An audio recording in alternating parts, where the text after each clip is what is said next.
Hey guys, what's good? Welcome back to JDB Selects, coming at you today with my round 14 tips on the eve of State of Origin Game 1. Super pumped for that, and as this is an Origin affected rounds, just as a reminder, if I do need to make any changes to my tips, they will be pinned to this video before the start of the first game on Thursday, so make sure you check back to see if anything changes. Also, while we're on the topic of Origin 2, I have made an Origin Game 1 breakdown. I will link that in the description below, so if you are keen to have a look at that too, you can straight after this. Anyway, that's enough about Origin. Let's get stuck into how we did last week. Last week, obviously, there was only 5 games. We managed to tip 4 out of 5. Man, the bloody Warriors. Come on, boys. I mean, bit disappointing. But anyway, 4 out of 5 is not too bad. We move on. And if you don't know by now, we are running a subscribers tipping comp this year. All the details to join are shown on screen. And speaking of the tipping comp too, Jared68 is still atop the ladder after 13 rounds. There's been a lot of movement in the top 8 over the last few weeks. It's getting spicy at the top, so good luck to everyone with your tips this week. Let's get stuck into my round 14 tips. So kicking off the action on Friday, we have the 15th placed West Tigers taking on the 7th placed Canberra Raiders at Campbelltown Sports Stadium.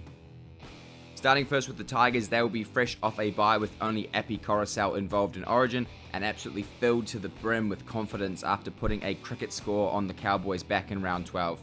West's record-breaking 66-18 point win was the club's highest ever total. That includes the original merger organisations as well. Standout performances from Stafford Toa, Jareen Buller and Luke Brooks in his 200th game were everything the Tigers had promised they'd be leading into the season. It just took 12 rounds to finally show their teeth. Even more impressive too was that despite playing high-octane football, the Tigers still completed at 93%, which has been one of their biggest strengths over the past month. And now that they've finally settled on their combinations and scoring points, it does feel like this could be the start of the club's resurgence. And as for the Raiders, Canberra bested South Sydney 33 points to 26 in a game marred by a serious medical incident involving Corey Harawira-Naera, who suffered a seizure and was hospitalised.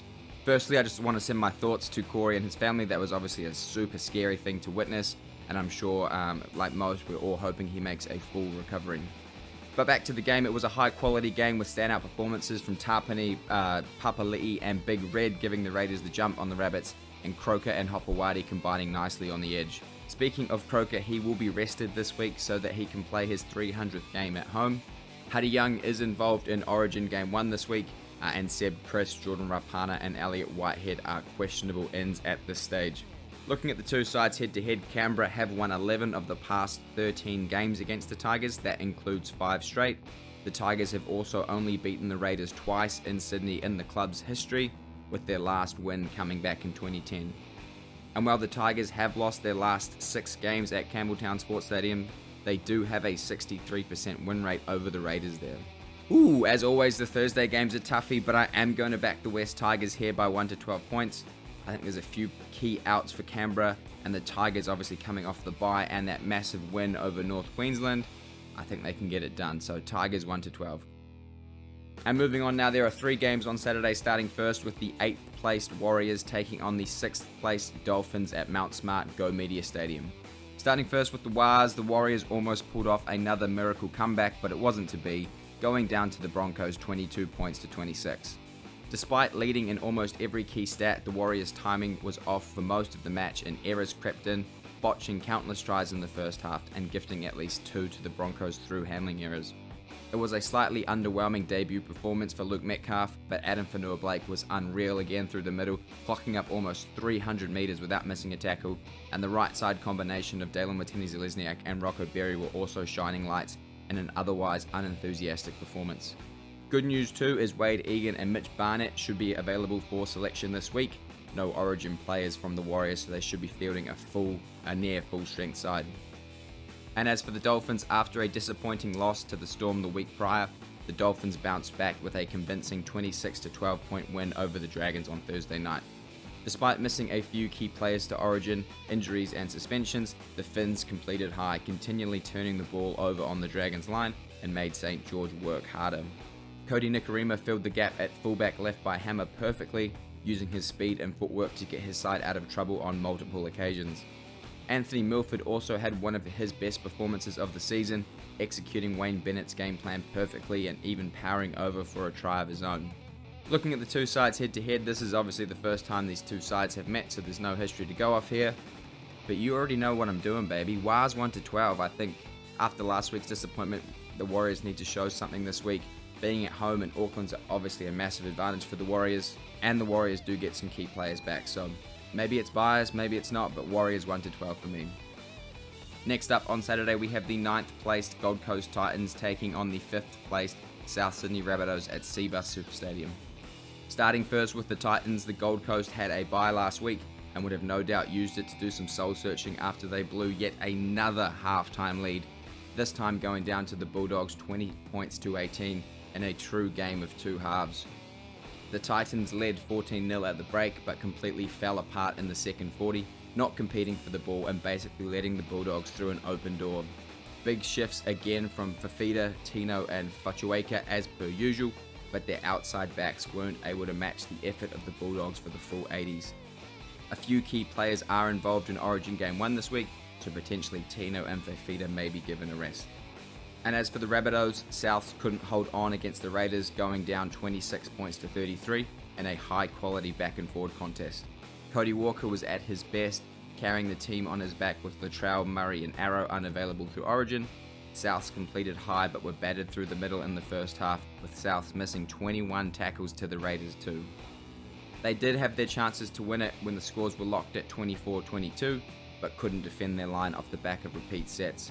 Despite missing obviously Latrell, Mitchell and Arrow to Origin, Souths did show that their attack is just as potent without them, but they did clearly miss them through the middle. Looking at the two sides head to head, the Rabbitohs have won 8 of the past 9 games against the Gold Coast, that includes 7 straight. The Titans have also only ever beaten the Bunnies twice on the GC, with their last win at home against the Bunnies coming all the way back in 2009. Fairly simple one for me. I think the Rabbitohs will be too strong, so I'm going to take Souths here 13+. Given the way the Titans have shown their inability to close out a game or defend their line, I think it could be a tough night at the office again for Justin Holbrook and his troops. And the final game on Saturday has the second place Cronulla Sharks taking on the third placed Brisbane Broncos at PointsBet Stadium. Starting first with Cronulla, the Sharks had a bye last week, but the week prior they got past the Knights 26 points to 6. It was far from convincing, however, with both sides only managing a 60% completion rate and 30 combined errors and 10 penalties. The Sharks did seem to lack through the middle, but their outside backs managed to do enough to get them across the line. Hines is the only Sharks player tied up with Origin this week, and I expect him to back up this weekend. And as for the Broncos, the baby Broncs managed to survive a 79-minute scare from the Warriors, hanging on to win 26 points to 22. The game was definitely won in the first half through some insane try-savers that saw the Warriors come up short on 5 occasions, before gifting the Broncos 2 easy tries off the back of handling errors. It was a timely return for Adam Reynolds, who controlled the pace of the game, kicking for almost 600 metres and gave a rather inexperienced side some much needed direction. A lot of Broncos players are involved in Game 1 Origin this week, so it will be interesting to see who backs up and who is fit to play. Looking at the two sides head to head, the Broncos have a great record at PointsBet. They've won 6 of their last 7 games at the venue. That also includes 3 straight. So because of that, I'm going to back the Broncos here by 1 to 12 points. They obviously have a great record at PointsBet, and they have been playing better football and more consistent football than Cronulla. And kicking off the first of 3 games on Sunday this week, we have the 10th placed Sydney Roosters taking on the 14th placed Canterbury Bankstown Bulldogs at Industry Group Stadium in Gosford. Starting first with the Roosters, they are fresh off a bye last week, but they would have spent it licking their wounds after having their hearts broken by the Dragons. James Tedesco was the only player on the field giving 100%, with the rest of their pack just going through the motions and looking for someone else to take control. Bradley was lucky to stay on the field for a headbutt, but has since been suspended and won't be available. Good news though is they are expecting Joey Manu, Jared Warrior-Hargreaves, Sam Walker and Daniel Tupou all back this week, which couldn't come soon enough for Trent Robinson. And as for Canterbury, the Dogs will also be fresh off a bye this week, but pulled off a second half comeback against the Gold Coast Titans the week prior, coming home strong to win 20 points to 18. Even with the return of Josh Adokar, the Dogs were flat in the first 40 but came out of the sheds firing, with Matt Burton leading the way with his running and kicking game, allowing his outside men to outmuscle and out-enthuse the Titans. Adokar and Tavita Pangai Jr. are involved in Origin Game 1 this Wednesday, but Faitala Mariner and potentially Braden Burns will be available for selection. Looking at the two sides head to head, last time these two sides met, the Bulldogs snapped an 8-game losing streak to the Roosters, who have won 14 of the past 18 games against the Dogs.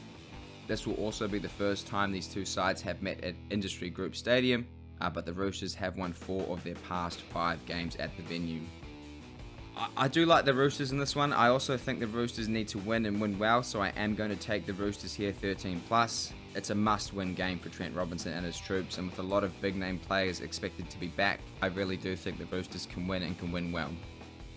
Next up on Sunday, we have the 16th placed North Queensland Cowboys hosting the 4th placed Melbourne Storm at Queensland Country Bank Stadium.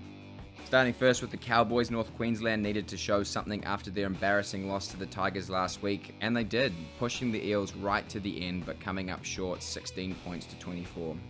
It was a solid performance from the Cowboys. They completed higher than Parramatta and missed far less tackles, but couldn't click into another gear when it mattered most. Big inclusions this week with Jason Taumalolo and Jeremiah Nanai back in action, and most of their Origin stars are also expected to back up. And as for the Storm, they will be fresh off a bye this week, but they got the better of their old teammates in the battle of the super coaches, beating the Dolphins 24 points to 16.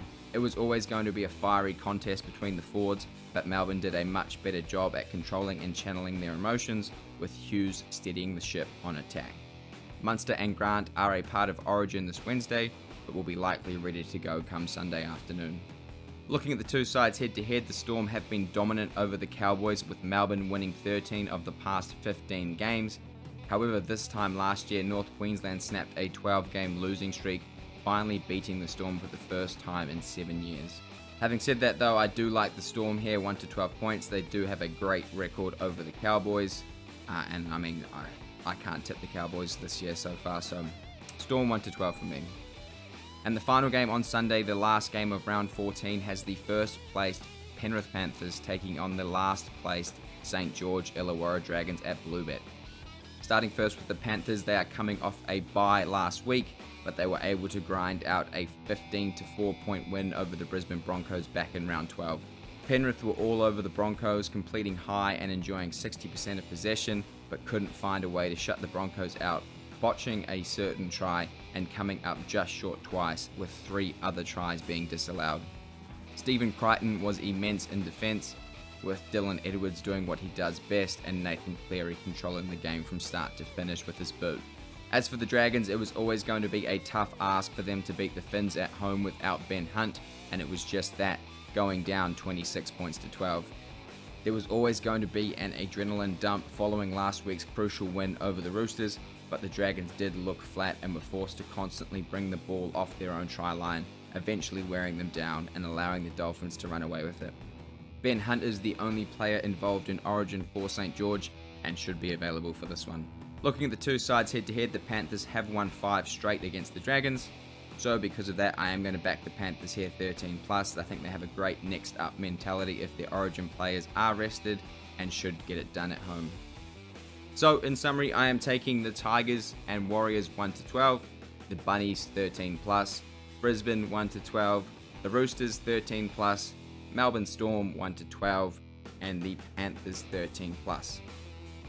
Boom, and just like that, we are done for another week. Thank you so much as always for watching. Let me know in the comments down below who you're tipping this week. Also let me know in the comments if you are riding with the Blues or the Maroons. Origin period is one of the best times of the year. It's the centerpiece of the game. It can't come soon enough. I'm so pumped up. Enjoy it. Good luck with your tips, and I'll see you in the next one.